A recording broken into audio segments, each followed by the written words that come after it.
What's up, YouTube? This is Too Raw for TV. So I'm in a baseball conversation mood for some reason today, man. Shout out to Town Biz for the video that he did talking about Barry Bonds and A-Rod. I agree, man. Like, it'll be a travesty if Alex Rodriguez, and to a lesser extent, David Ortiz, if they get into the hall, they get voted in.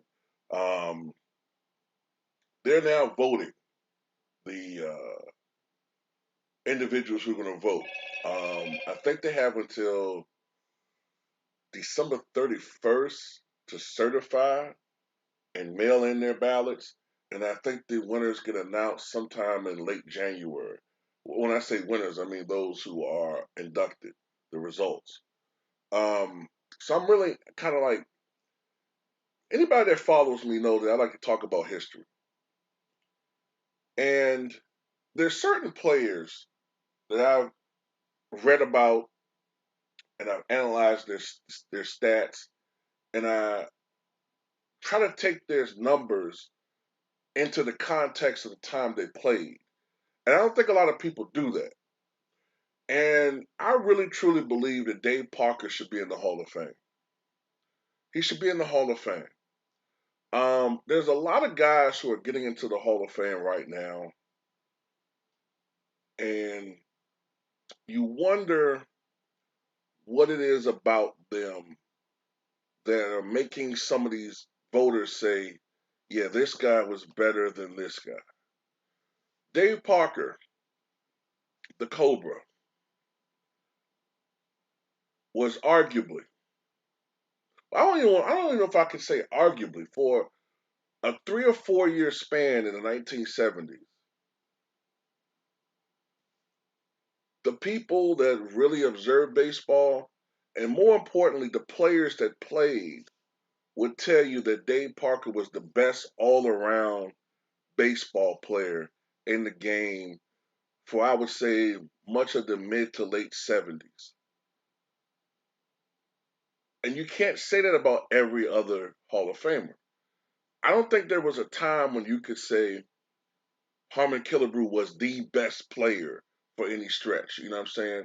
Uh, there's a lot of guys who are in the Hall of Fame. There's nobody that'll ever say that Ryan Sandberg was the best player in baseball. Um, Wade Boggs was the best player in baseball. Maybe the best his position for a year or two, but the best player. I was debating this with a guy a couple of months ago when that documentary came out about Dave Parker, and he was saying I didn't think Dave Parker was a Hall of Famer. He thought he was really good, but not a Hall of Famer. And he kept comparing him to Reggie Jackson in home runs. Well, Reggie had 563, Parker only had 339. And I was saying to myself, only 339 home runs. Only. It's a lot of fucking home runs. And you're talking about a guy that, and Reggie Jackson, that was a power hitter who was almost always swinging for the fences. Whereas Dave Parker would hit home runs, but he was a more all around hitter and a better hitter.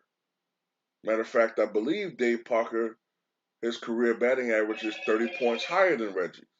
Reggie's career batting average is about 262. It would have been 10 points higher had Reggie retired 5 years earlier. He killed his averages the last few years. But I guess he stayed on too longer than maybe he should have because he liked the game. He loved the game. Maybe he loved the lifestyle and the money a little bit too. But Dave Parker hit over 290 for his career. He had two batting titles. He won two World Series rings. The last one with the Oakland A's when he was a part-time player, and I think the other one he won when he was with the Pittsburgh Pirates. Led the league in RBIs in the mid '80s. But the thing that people don't focus on is the defensive side. Dave Parker, when I say, a lot of people say he was the best all around, he was an excellent fielder. He won 3 Golden Gloves. And, you look at what he could do when he was in his peak. He could hit for average. He could hit over 330, over 300. He could hit for power for that era. In the 1970s, you didn't have guys hitting 50, 60 home runs like that. You had one guy, and that was what's his name? With the Reds, uh, Foster. Can't think of his first name right now. Was it Greg Foster? Might have been Greg Foster. But anyway, you had one guy, Foster, who had 52 home runs one year in the '77 season. But for the most part, guys were only hitting 35 to maybe 40 home runs in a season. You had guys who were leading the league in home runs for their respective leagues, hitting 34 home runs, 32 home runs, 33. So it was a different league. Some people even consider the 1970s the second dead ball era. So you can't compare their numbers to guys playing today when everybody's swinging for the fences. When you just had a guy break um,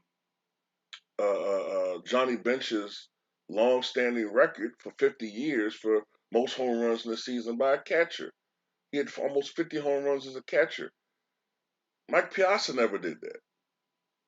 So yeah, we're in a different era. So you can't really take those guys' numbers and compare it to today and say, oh, well, this guy's that, whatever. But the thing about it, Dave Parker in his prime, he could hit for average, he could hit for power, he had speed, he was an excellent outfielder at one point in time. But the problem was uh, Dave Parker's career could have been even better had it not been for drug issues and other things off the field. It did hinder him somewhat. He still had a Hall of Fame worthy career, even with all of that taken into account. You know what I'm saying?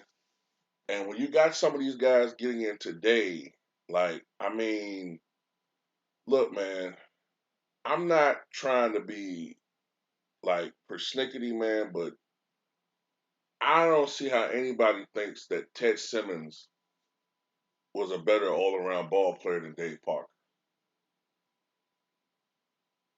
There's no fucking way anybody can tell me that Bill Mazeroski was a better player than Dave Parker. There's no way you can fucking argue that with me. There's no way you can make a logical answer or explanation as to why Bill Mazeroski is considered a Hall of Famer and Dave Parker, even with all the things that he had to go through, was a better player. But Dave Parker, I think, should be in the Hall of Fame. He may never be, though. You know, and I think it's because of the stigma of drugs, which is bullshit.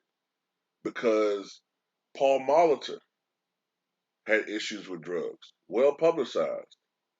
That didn't stop him from being inducted into the Hall of Fame. Now, granted, he did hit over 3,000, get over 3,000 hits, but it's another thing too. The measuring stick as to how they how they viewed Hall of Famers in the past isn't the same thing as today. Back in the day, they used to go by home runs, RBIs, how many hits you had. Now they use advanced metrics. And when they do advanced metrics and use advanced metrics, a lot of guys like the Dave Parkers and another player I'm going to mention in the video, they get elevated a lot because it goes deeper and to show their true value as a player to their team. You understand what I'm saying? So, yeah, I think Dave Parker should get into the Hall of Fame. It's sad to see how Parkinson's disease has um, really kind of ravaged him as of late. But you just want to see these guys get in while they're still here. It was always that sad situation. I remember with Ron Santo, the great third baseman for the Chicago Cubs, and every year Everybody thought this is the year Santo was going to get in. This is the year Santo was going to get in. This year, this year, this year. It never came while he was alive. It never came while he was still living. So you want these guys to be able to, be here and see the satisfaction of their career being appreciated by Major League Baseball. Not just a family member representing them, you know. But tell me what you guys think. And do you agree that whether or not Dave Parker should be in the Hall of Fame?